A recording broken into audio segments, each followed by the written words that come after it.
Well, yeah, so as Matt said, we're headquartered here in New York, so I'm really excited to be here tonight. We are a cybersecurity company, and what I really wanted to talk to folks about this evening is some of the current challenges with respect to data and cybersecurity, especially the challenge about having too much data, which I think in many ways, people are a little surprised by that. In most industries, the number one goal of all of the organizations is let's get more data, let's see what we can do to analyze the data. But speaking from my own personal experience, too much data is actually a really significant problem. So prior to co-founding Uplevel, I worked at Akamai Technologies for many years.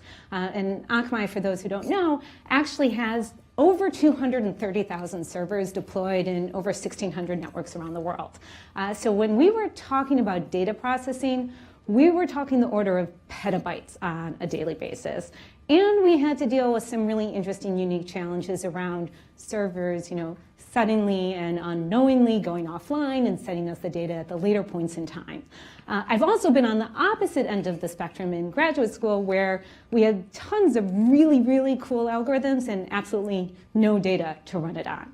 So I thought what would be interesting for this evening is I could talk a little bit about these problems of both no data and too much data, but within the context of a specific domain, cybersecurity.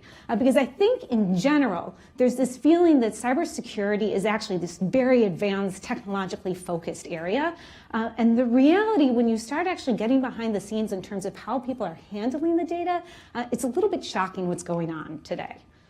I'm sure some of these logos look familiar to folks in the audience. The security industry has rapidly matured, even over just the past 5 years, to the point where within an organization, they're going to have a whole variety of different vendors that are doing network traffic analysis, antivirus, analysis. They're running malware in, isolated containers locally to try and understand whether or not, an application is in fact safe or not. There's phishing email analysis. I mean, the list goes on and on. And so in many ways, the cybersecurity industry has created the situation that within the average enterprise, there is way too much cybersecurity data, and it's in all of these disparate locations. So on average, the average large organization has over 40 security vendors between their network analysis and things that are installed on their endpoints. And all of those security devices are actually generating alerts, which you would think, great, it generates alert, it found something that was wrong, except the reality is you can't just trust the alerts. You actually have to investigate all of these to figure out, is there actually something that's malicious, or was this a false positive, which happens a lot, unfortunately. The problem has become even worse because in many ways, the idea is that, hey, if we knew about all of the cyber attacks that were going on and could identify the technical characteristics and started sharing them with each other, that would actually allow us to identify attacks before we even experience them themselves.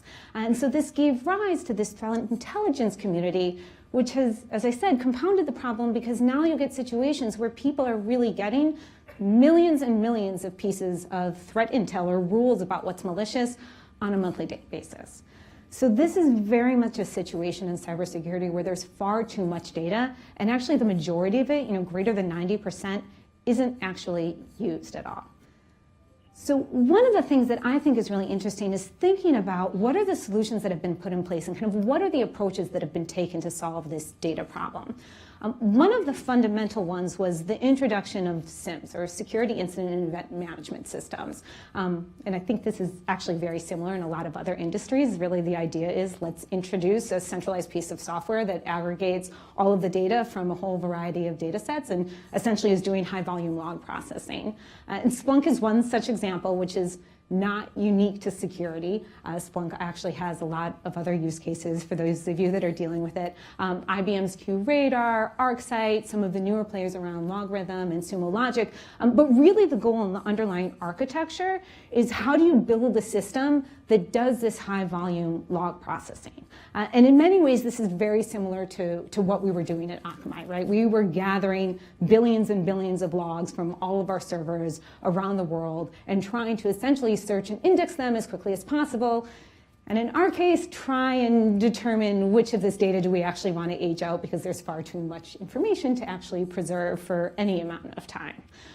The challenge with these systems, at least within the security domain, is that the output of them, so where the incident response or security operations teams actually start interacting with the data, is with something like this, right? This is what they're getting, this really complicated, essentially a raw log line. So while they're actually tasked with going through and trying to investigate a particular incident, instead what they're actually doing is they're looking through the raw data and trying to figure out, have I seen this IP address before? Have I seen this domain before? Maybe now let me go actually write, essentially a SQL query to go back in the database.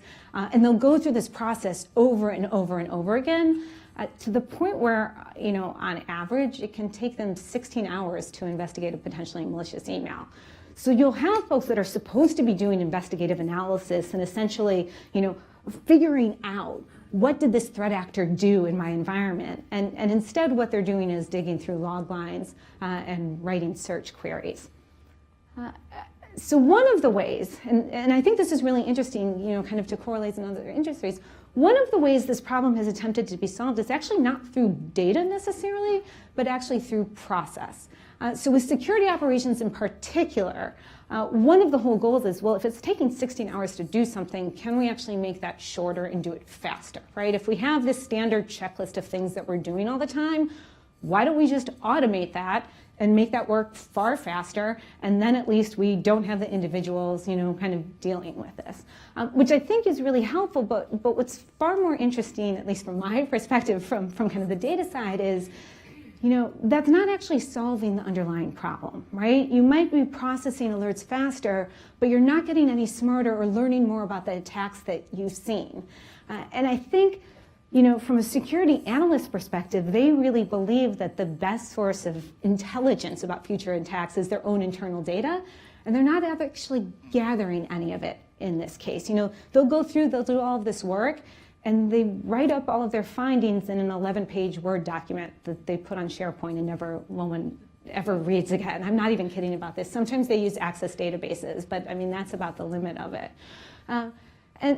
And so that's really interesting because especially with playbooks, attackers actually use those against the organizations. Like they know if they trigger a particular alert, the incident response team will go running and do a whole set of activities, and in parallel, they'll infiltrate the organization through another attack vector.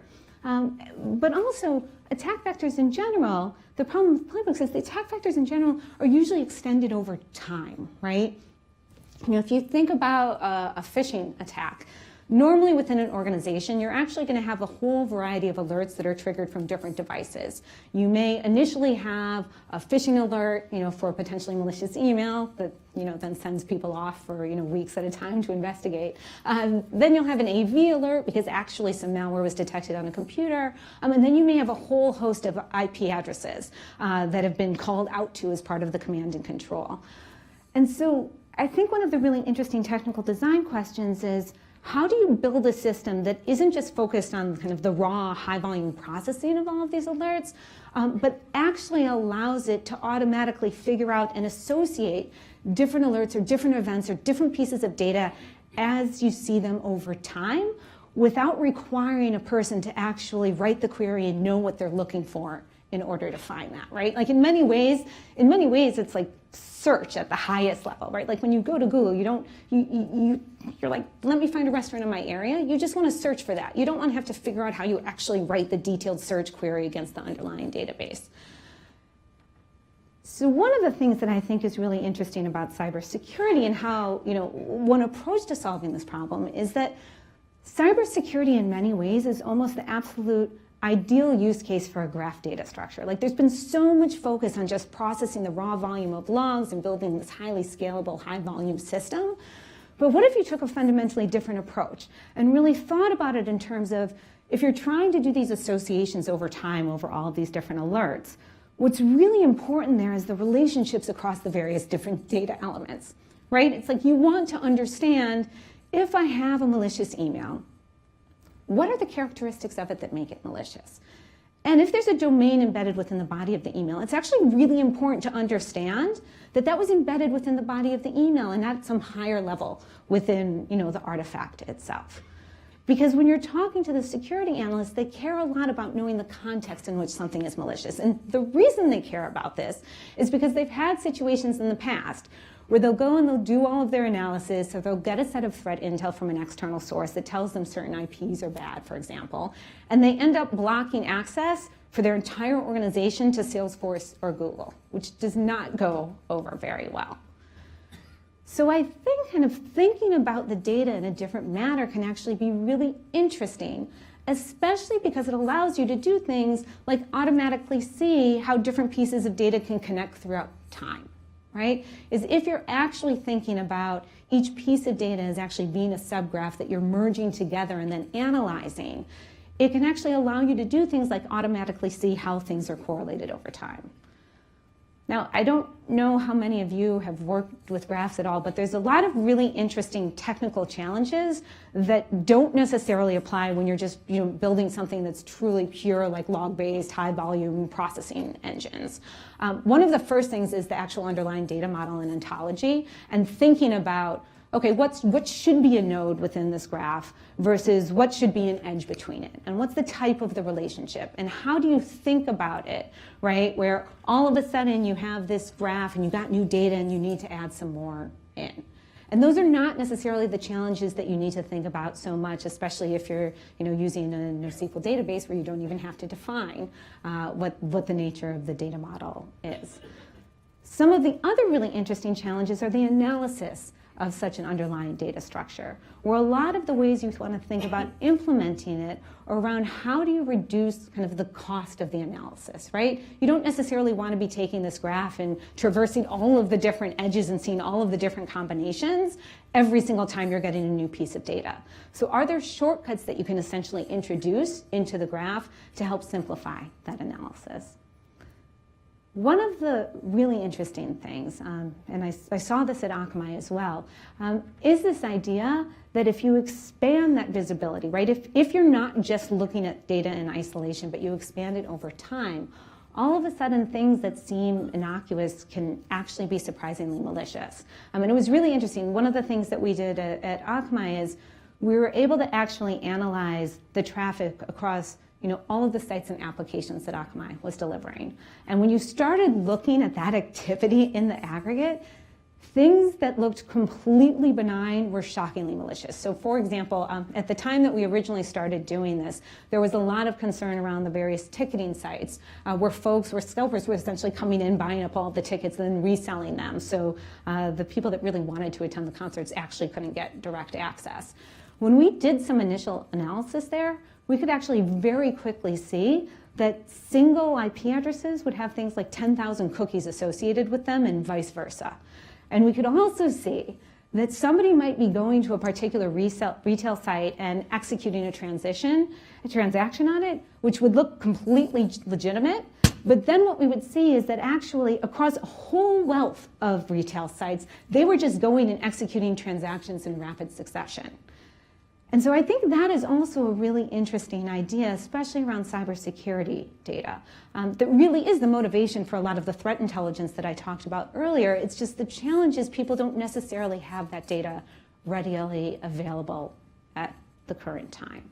And so the question is, if there were a different way for them to actually be structuring and analyzing their security data within their organization, could that actually allow them to realize this idea of predictive kind of early warning of attacks?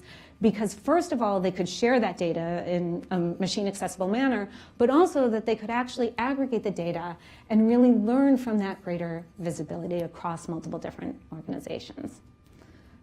So I would definitely, later in the evening, love to talk to folks if any of you are doing any sort of work in graphs and especially artificial intelligence and machine learning related to graphs. There's some really interesting new work on statistical relational learning in this area.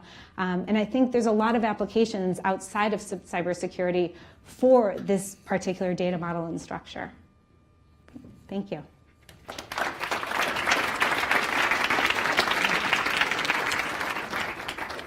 Thank you very much. Tell us a little bit about the company, when you guys started, and any information about the history of the company? Sure, absolutely. So we started in the fall of 2014, always based here in New York, and we're really focused on helping security operations folks, especially around data analysis. I think one of the biggest challenges they face is, as I mentioned earlier, security is kind of seen as this very advanced, technically astute field, and the reality is a lot of the technology that the security operations teams are using today is at the level of Word and Excel and wikis. Are you finding any kind of cultural resistance in that the analysts feel like it's sort of their turf, and the fact that it's hard to do makes their job more valuable? Yeah, it's really interesting. I mean, I think there's actually a lot of frustration from the security analysts because they want to be doing the really hard stuff, right? They want to be doing the reverse engineering of malware and hunting down the really advanced threat actors. But the gap in the technology that they have today means that that's not how they're actually spending a lot of their time. Like a lot of their time is actually copying and pasting things to see if they're, on a known bad list or running, whois queries and the like. Great, thank you. Do we have one right here?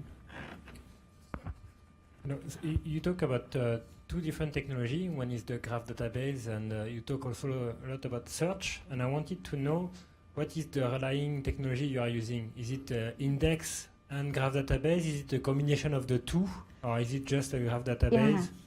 Yeah. So a couple of points on that. So it is actually a combination of the two. It's actually a pretty common architectural model if you are actually using a graph database, because while the graph databases are really efficient and really good at storing the relationships between the various entities, they're not as good at doing things like storing additional metadata or quickly retrieving counts and the like.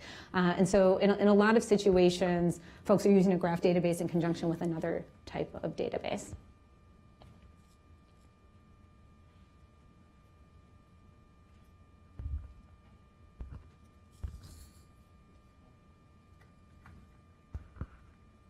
I just more of a business question. Anthem Insurance paid a $120 million fine. Probably know that since you're in the industry. The Home Depot hacks, the Target hack, the Neiman Marcus hack, a lot of that's just because they're not putting in the software. They don't want to invest. Sony the same way. They were hacked and they admitted they didn't want to spend the money for the security. Are you finding that's changing now, or? Because it's great to have all this technology, but they're not even upgrading their software. Yeah. Yes. Or the WannaCry hack, the National Health Service was hit. But basically, they're running an outdated operating system. Yes, no, absolutely. And it's a huge challenge, right, of just like effective patch management, for example. I think it is changing to some extent. I mean, obviously, that is an area where people could always do better, especially because a lot of times the employees within the organizations don't want, IT's bothering them to do some sort of upgrade locally on their laptop, and they're like, I'm trying to do my work. I can't do this right now.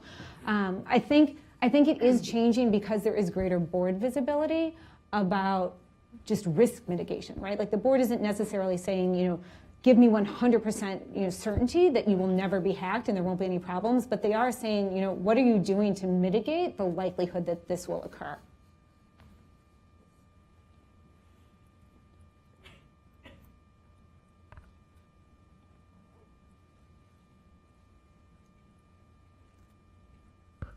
Thank you so much. I loved your talk, but I really agree with this gentleman over there. We look at cyber risk for medical devices, and obviously that's a big hot topic. But if you just simply look and say, what are the software glitches of the non-attached devices, it's horrific. You have things where you lose patient information, and you have glitches, and things just don't work in the most elementary way. So this is fantastic, and your technology looks beautiful, but I don't think that some people are even walking. I mean, there's some major corporations where we've identified horrific software problems. Yeah, no, I think you're absolutely right, because I mean, ultimately what it comes down to is kind of the overall just IT health of an organization, right? And it's kind of the security is oftentimes in conflict with the business objectives, right? Where they're saying, hey, get me this new software, I want to be able to do this, and IT's like, security is like, okay, but we need to actually confirm that it's secure and it works within our environment, right? So I think it is a huge challenge, and I don't think there is any one solution at all. I also think a huge aspect of it is just the human element, right? I mean, if you think about social engineering, there is only so much training you can do for people, and still, if you get an email from one of your trusted colleagues that says, here's the document you've been waiting for, right? You're gonna open it. So I think it's a really big challenge, and I don't think there is any one solution by any means. Great. Thank you very much, Lisa.